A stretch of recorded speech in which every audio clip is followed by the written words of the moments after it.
Cyberpunk 2077's new expansion, Phantom Liberty, released earlier this week, and now that I've completed the main story, I can say, this is how you do an expansion. Phantom Liberty, coupled with the new 2.0 overhaul of the game's main systems, provides a refreshing experience for returning and new players alike. If you can't already tell, I really enjoyed this expansion from beginning to end. CD Projekt Red did an excellent job crafting a story and a new location that sucks you in until the very end, and so I wanted to share my thoughts on what I feel makes this expansion so special and why I think it's worth the price. I'd also like to hear your thoughts on the expansion if you're playing through, so make sure to drop a comment letting me know how you're feeling about it so far.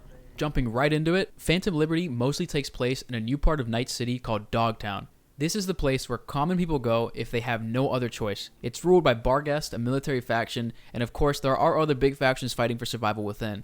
CDPR did a great job of driving this home by having the streets full of destroyed vehicles, construction, dilapidated buildings, and of course, plenty of people just trying to get by. Even the fanciest places are worn down. The fact that Dogtown has this war-torn feel to it was different enough for me to separate it from Night City proper. Of course, this is further built on with the music. The soundtrack in Phantom Liberty is phenomenal and really helps to make you feel the weight of the decisions that you have to make throughout, or just giving you a moment to process everything. It helps to ground you as the player in this new setting where strife, violence, and secrecy are all main themes. I love Cyberpunk's original release music, and Phantom Liberty just adds onto that already fantastic soundtrack. Without trying to spoil anything, this part of the expansion early on is a great example of what I mean. Everything in this scene just comes together to set up this experience, and it's like that throughout the entirety of Phantom Liberty. There was also moments where they played EDM or house music. I'm not really sure what the genre is, but it plays throughout the game at different points, and it really gets you into it, especially when it starts playing during combat. The thing that I love the most about this new setting though is the verticality. There are a lot of buildings and ways to get around, especially if you're using some of the jump augments like the double jump.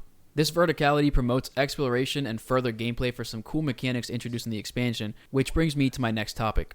Phantom Liberty introduces a cool new mechanic where every so often an airdrop will land somewhere in Dogtown. This has some story implications, but essentially a package with some decent loot drops in the zone, and sometimes you'll have to parkour up buildings to get it, or other times you'll have to fight off groups of warring factions. This helps to make Dogtown feel more alive, as it's a random event that happens as you're driving to a new mission or just exploring, and the loot is good enough that it makes you want to go find it. In the same vein, there are these data terminals that you can find across Dogtown that give you perk points for a new system called the Relic Tree. Now this just adds a little more flavor to your perk trees, and it gives you a little bit of extra things to experiment with when you're making your builds. I do want to say that I was not impressed by the perks in this tree, so I personally didn't feel the need to go after these data terminals. Despite that, they're everywhere and some require parkour to get to, much like the airdrops, which adds onto that verticality I was talking about. Now, if you're anything like me and you haven't played since the release in late 2019, then a lot of the stuff in the 2.0 update and the smaller updates in between will feel pretty new or even overwhelming at first. I had to take some time to get reacquainted with these new systems as I picked up my original character with an existing build, but after a little bit I was fully hooked. The new perk trees and attributes are great and really let you specialize into your specific playstyle. For example, I like using the mantis blades, dashing and jumping around while slowing down time, and the game lets me build into that with no problems. The only issue that I had with the new systems is that by using a slow time operating system on my character, I lose access to hacking cameras and people, which made stealth a little annoying, but I realized that I can make up for that in stealth sections by slowing down time and moving around obstacles instead. Cyberpunk has had a lot of changes from my understanding. I'm not familiar with exactly everything that changed, I just know that to me the game felt good before, and it feels even better now. I usually avoided the random NPC groups that started combat whenever you looked at them wrong, but I found myself picking every fight because the fluidity of the combat in Cyberpunk is so damn addicting. Enemies aren't bullet sponges, and I do think it's worth mentioning that the game also runs really well, at least on my system, which is important for this fast-paced combat. Phantom Liberty added a lot of the typical stuff that you would expect in an expansion, such as guns, armor, weapons, vehicles, and they've got a pretty cool aesthetic considering that most of it is from a military faction.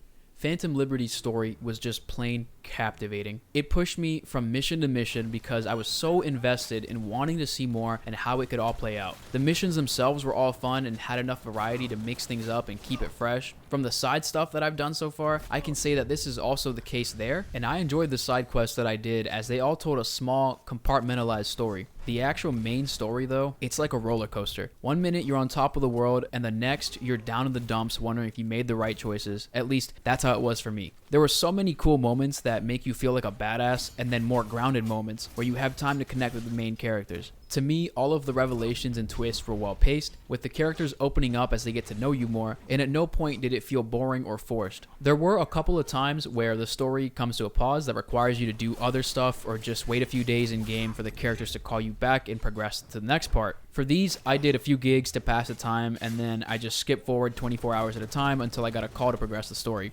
These moments were the only bumps in the road, so to say, but I didn't feel like they were detrimental to the storytelling, because 1, they didn't happen enough to become a problem, and 2, I genuinely enjoyed running around Dogtown doing gigs and collecting airdrops. The main characters all felt genuine, they've got their own motivations and moral compasses, which further added onto the difficulty of making what I felt were the right choices. Also, having Idris Elba in the expansion was super cool. Not just him, but all of the voice actors nailed their parts and the writing was well done. I very quickly wanted to go over the endings as well. I'm not going to say anything specific, just some surface level comments with little context, but if you're someone who wants to completely avoid any spoilers, I would skip forward to the next part of the video or just click off. Either way, I appreciate you if you've watched this far, so thank you.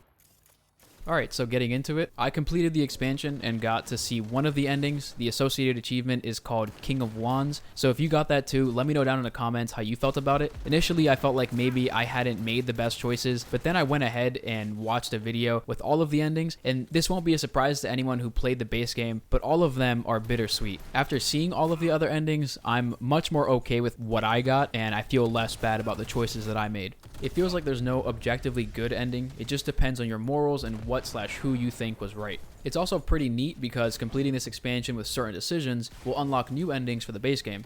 The last thing that I wanted to talk about is the price. Phantom Liberty is $30 by itself or $90 if you get it with the base game. It's worth mentioning that there is a sale going on right now until October 1st where you can get the base game and the expansion for $60. So if you're someone who hasn't played before, now is a pretty good time to jump in. It took me about 20-ish hours to finish the main story, but to be fair, I didn't spend as much time doing the side content. I have yet to go back for other endings, and I still have some post-game stuff to go do, so I can easily get another 10 or so hours out of the expansion. I bring this up because I really do think that this is worth the money, as it's a fantastic experience, and there's quite a bit to do. Overall, I really enjoyed this expansion. All of the different aspects play together to create a cohesive experience, and naturally, with all of the choices that you can make, it lends itself well to replayability. Partnered with the 2.0 update for the base game, there's a lot to chew on here. At the end of the day, Phantom Liberty is just more Cyberpunk 2077, but in the best way possible. CD Projekt Red built on the things that made Cyberpunk great and managed to yet again make another phenomenal expansion for one of their games, while also improving the base game. If you're considering jumping back into Cyberpunk as a returning player, or you're joining as a new player, this expansion is a must play in my opinion. With that being said, make sure you drop a like if you enjoyed the video, and as always, I'll catch you on the next one.